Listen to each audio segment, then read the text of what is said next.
మహిళా reservation bill delimitation పై ప్రజల్లో ఉన్న అపోహలను అనుమానాలను నివృత్తి చేయడానికి పార్లమెంట్ సభ్యులు అవగాహన కార్యక్రమాలను ఏర్పాటు చేసినట్లుగా ఆ పార్టీ ఎంపీ రఘునందన్ రావు తెలిపారు. ఆదిలాబాద్ జిల్లాకు వచ్చిన ఆయన స్థానిక ఎమ్మెల్యే క్యాంప్ కార్యాలయంలో మీడియాతో మాట్లాడారు.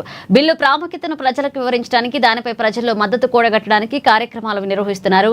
బిల్లుపై అవగాహన లేక పార్లమెంట్లో ప్రతిపక్షాలు అడ్డుకున్నాయని, దీనిపై తప్పుడు ప్రచారం చేయిస్తున్నారన్నారు. ఇక బిల్లు వీగిపోవడం వలన అందరికీ నష్టమే అన్నారు.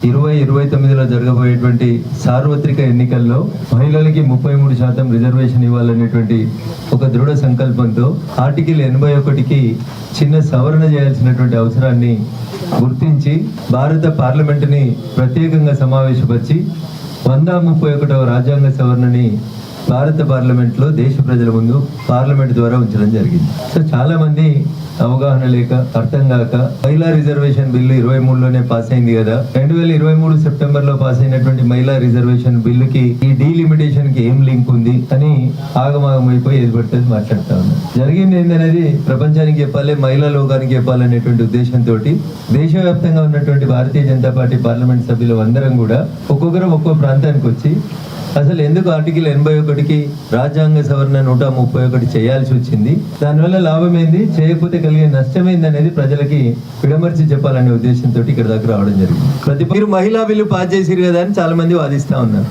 100% మహిళా బిల్లుని 2023 సెప్టెంబర్లో భారత ప్రధాని గౌరవనీయులు నరేంద్ర మోడీ గారి నాయకత్వంలో మేము పాస్ చేసిన మాట 100% వాస్తవం.